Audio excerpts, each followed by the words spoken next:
Who does the director of the FBI work for, Mr. Patel? Senator, thank you for that question. The immediate report for the director of the FBI is into the Office of the Deputy Attorney General.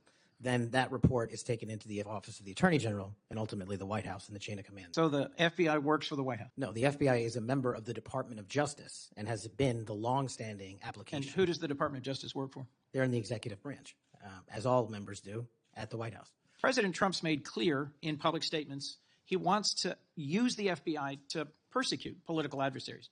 He's publicly said that folks ranging from Liz Cheney to Adam Kinzinger to former Vice President Harris should be investigated and criminally prosecuted. If President Trump were to order you to open an investigation into any of these individuals, let's say Vice President Harris, would you? Senator, this question speaks directly to my ability to leave political bias and allow independent behavior to be the only guiding light. As a public defender, I learned that in the harshest of arenas. Breaking from Capitol Hill, the confrontation between Senator Chris Coons and FBI Director Kash Patel was deliberate and deeply rooted in principle. He wasn't playing politics, he was defending the foundation of American governance, the separation of powers, the independence of our justice system, and the idea that no one, not even the president, can use federal law enforcement as a weapon against political rivals. I look at three factors when I assess a nominee: qualifications and experience, policy views and whether they're in the best interest of the American people, and character and capacity to do the job independently where called for. My colleagues have referenced quotes from Attorney General Barr, National Security Advisor Bolton. The FBI is enormous, 38,000 agents, $9 billion budget. I am troubled by your lack of senior law enforcement leadership. We disagree on some important policy views, but the thing that bothers me the most is a whole series of statements you've made in a variety of settings that suggest you would struggle to be independent from White House direction or control, as has long been the modern history of the FBI. Who does the director of the FBI work for, Mr. Patel? Senator, thank you for that question. The immediate report for the director of the FBI is into the Office of the Deputy Attorney General. Then that report is taken into the Office of the Attorney General and ultimately the White House and the chain of command there. So the FBI works for the White House?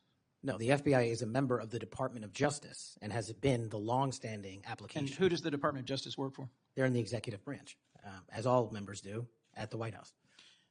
Attorney General Bondi gave a different answer when I asked her the same question, that they work for the Constitution and the American people. President Trump's made clear in public statements he wants to use the FBI to persecute political adversaries.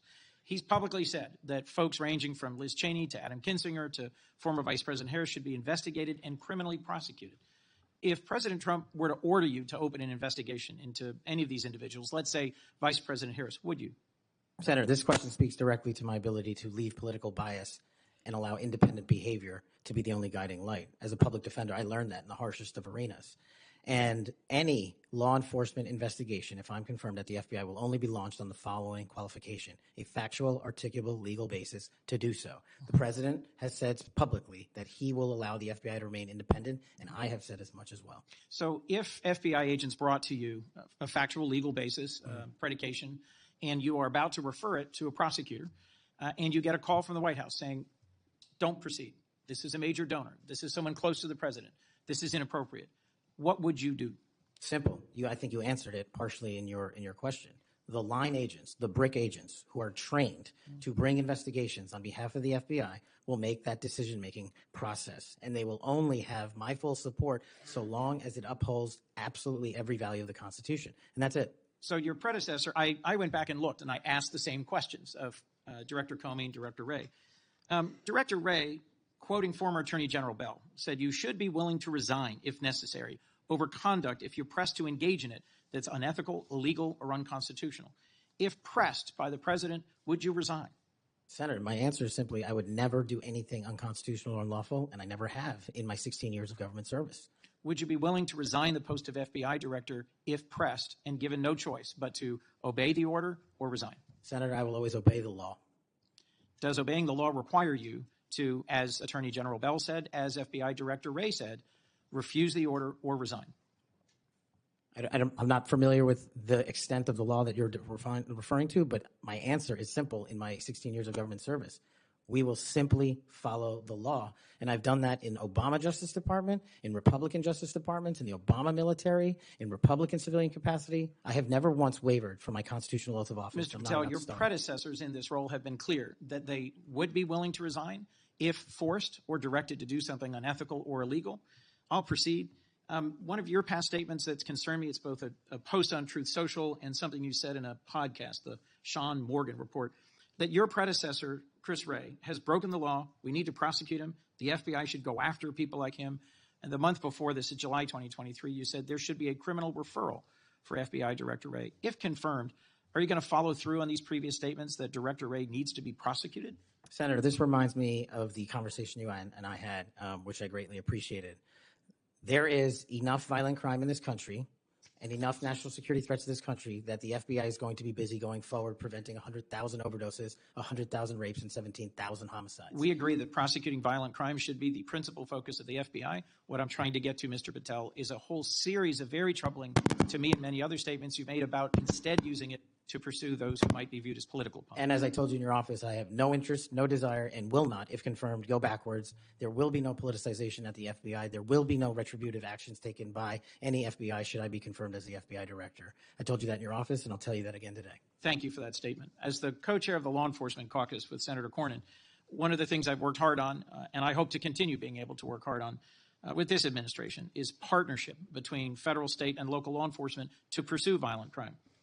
You did say, as my colleague asked, and I look for a longer answer, that you want to close the FBI Bureau's headquarters on day one.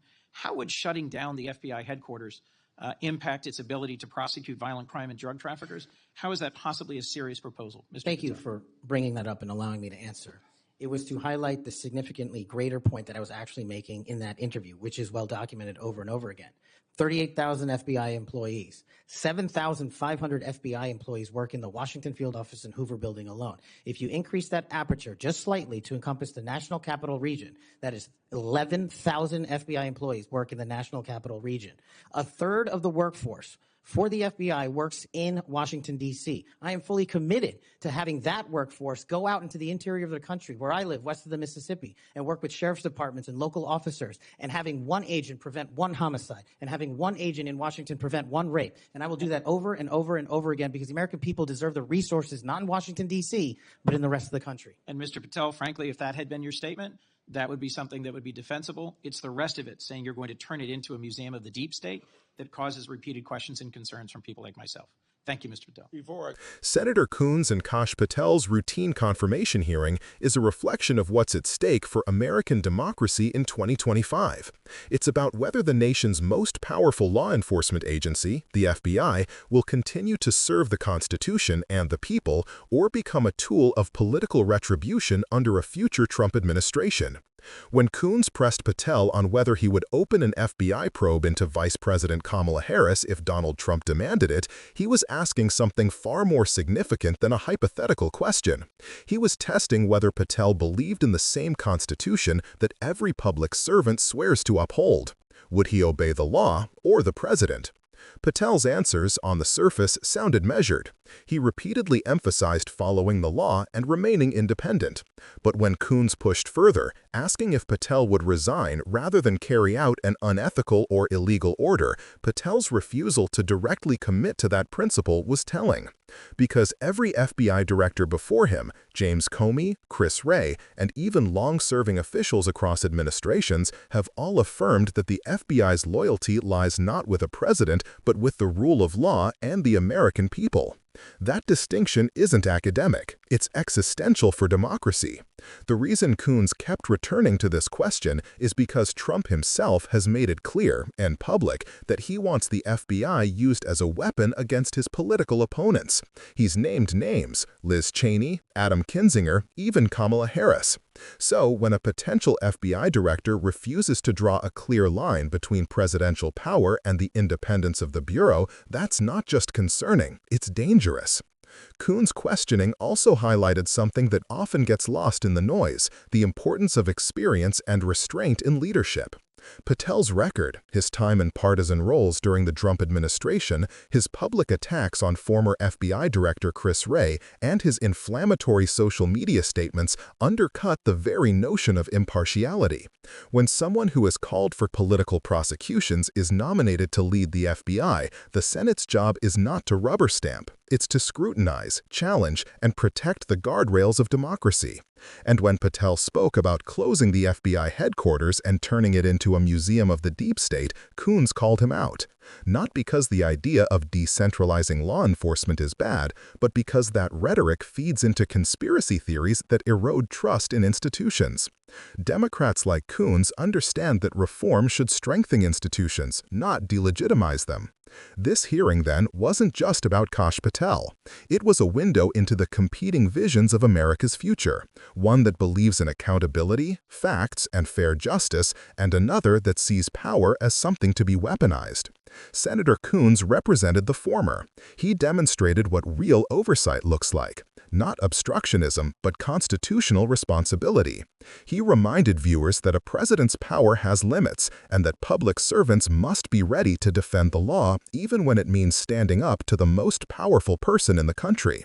So, as viewers, we should ask ourselves, what kind of leaders do we want in charge of the FBI, the Department of Justice, or any branch of government? People who are loyal to a person or to the Constitution. The stakes couldn't be higher. The independence of our justice system isn't a partisan issue, it's an American one. If we allow that independence to erode, we risk losing the very freedoms that make democracy work. So stay informed, stay engaged, and remember, democracy only survives when we defend it.